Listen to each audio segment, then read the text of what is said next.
Aš noriu pasakyti apie maldą, dar vieną paskutinis štrichas apie maldą. Mano dabar mėgstama rašto, viena iš tokių mėgstamų rašto vietų, aš įsidėjau vieną vizitinę kortelę ten, 18.1. Jėzus pasakė melstis ir niekada neprarasti ryžto. Ir aš dar papasakosiu ir istoriją. Žodžiu, mes neturime priimti ne kaip atsakymą. O kaip ateina tas neatsakymas? Aš meldžiausi jokio atsakymo. Atėjo tik tai, kaip pasakyti, mirties liudijimas, kad situacija numirė, reikėjo palaidoti. Beški situacija į Olandų prospektą.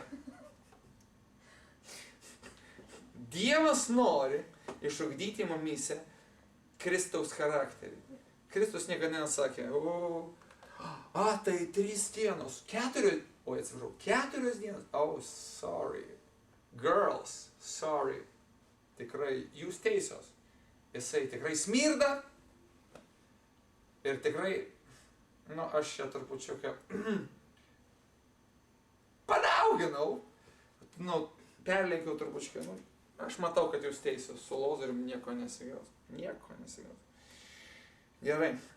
Jėzus niekada nebuvo aš važiavau šiandieną į darbą ir atėjo pareiškimas. Mes turime elgtis kaip Jėzus. Jėzus niekada nesijautė ten nepilnavertiškas, ne visavertiškas, jam nebuvo gėda dėl kažko tai. Ir mes turime elgtis taip pat.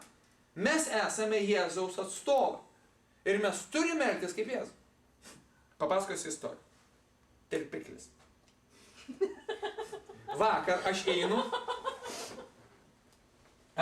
į teismo salę. Skėdiklis, tirpiklis. Aš einu į teismo salę ir žinau, kažkoks bus nigerietis. Aš ten jau paskaitą trumpą paskaitau šitiems prokurorų ir advokatai ir sekretoriai apie Nigeriją. Ir įeina tas nigerietis. Sakau, Sugar, is it you? Aš tą vaikiną pasirodo. Vieną kartą aš buvau jį sutikęs troleibuse. Aš pasiėmiau jo telefoną. Aš pasakiau jam, I'm a preacher. Are you a pastor? No, I'm not. I'm a preacher. Gerai. Ir aš pakviečiau į bažnyčią, bet jis išvažiavo į Londoną ir taip ir kontaktas neįvyko. Bet kadangi jisai buvo nepaklusnus Dievo valiai, Dievas leido susiklostyti taip aplinkybės, kad jisai buvo atvestas. Ir jisai gale sako, žodžiu, jį suėmė 1 mėnesį, sako, žiūrėk, sako, jisai paėmė tą nutarimą, jam davė nutartį pasirašyti, jisai atsiplėšė tos nutarties, popieriukai galvoju nušakęs. Nutartis, dokumentas pasirašė, dar jisai atsiplėšė, užrašė adresą, sako, nueik, sako, pas mano žmoną. Nueik pas mano žmoną ir pasakyk, kas čia vyksta. Super. Aš mėgstu eiti pas nepažįstamą žmonės. Aš iš jo gyvenimo būdo, ir kaip aš pasižiūriu žmogų, jis suprantu, kad jisai tikintis. Aš suvokiau, kad jo žmona faktas bus netikinti. Aš gavau 99,9%. Aš perėjau visą Statybininkų gatvę, niekur, galų galę suradau aš ten, paliūdėjau per tą kartą keliam žmonėm dar.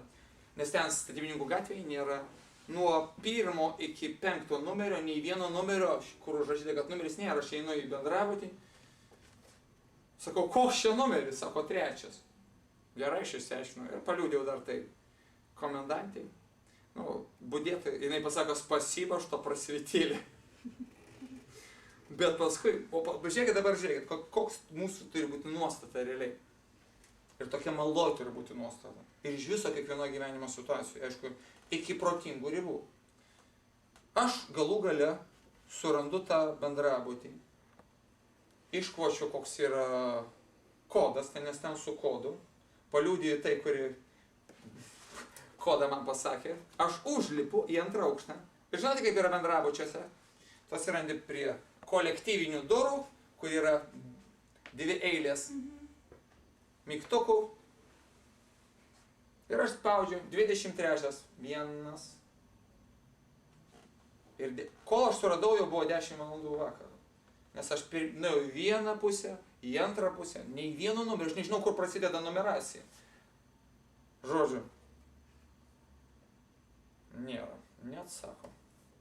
Jeigu aš būčiau seniau turėjęs gyventi, jeigu aš kiekvieną dieną, žiūrėkit, aš savo darbo vietoje užsidėjau tokią raštą vietą. Aš suteikiau jums valdžią mindžioti gyvates ir skorpionus ir visą priešo jėgą ir niekas jums nepakenks. Ir aš tą raštą vietą perskaitau nežinau kiek kartų. Aš mokausi vaikščioti Dievo Jėzaus Kristaus duotoje valdžioje. Aš suvokiu, kad esu mokinys. Man reikia mokytis. Ir aš mokausi skaitydamas tą rašto eilutę kiekvieną dieną. Ir žinot, sėda. Ir jeigu aš įsivaizduoju prieš kokį mėnesį ar prieš 2 būčiau aš ten atsiradęs, aš sakyčiau, nu ką, vidina ne судьба, kaip sakykime. Bet vakar buvo kitaip. Aš paskambinau, gerai, šitas nesako, aš paskambinau kitą. Šitas nesako, tada kitą. Aš žodžiu visus suspaudžiau, visus likusius skambučius. Ir vienas respondentas atėjo. Atidarė, sakau, čia toks juodukas gyvena, Babatundė. Jau gyvena. Sakau, jis suėmė, sakau, aš turiu nueiti pas žmoną. Nu, ir nenoriai, bet mane įleido. Kad aš nuėjau ten, aš atidarė tą duris. Moteriškė, aš ją ištraukiau iš lovos. Jau su naktiniais. Ir jinai įleido mane. Ir aš jai 1 valandą skelbiau Evangeliją su visokiais liudijimais ir taip toliau. Ir aš jai pasakiau štai ką. Žinot, ką sakau? Aš suvokiau. Sakau, man visai negėda dėl to, ką aš sakiau. To, kad aš suvokiu, kad aš sakau jums patį svarbiausią dalyką pasaulyje. Ką jūs turite išgirsti? Jos tas tikintis vyras, bet taip ir nepasakė. Sakau, jūs žinote, ką jūs ten tikė? Nu, sakau, labai nedaug.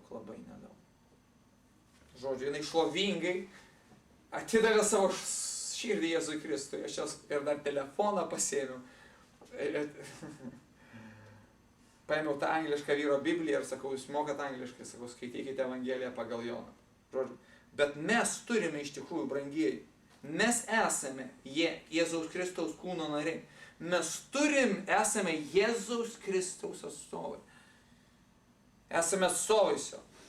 Ir mes turime išmesti į šiukšlių dėžę visą nevisavertiškumą, visas baimės, visas abejonės, viską, kas trukdo Dievo valiai ir jėgai tekėti per mus.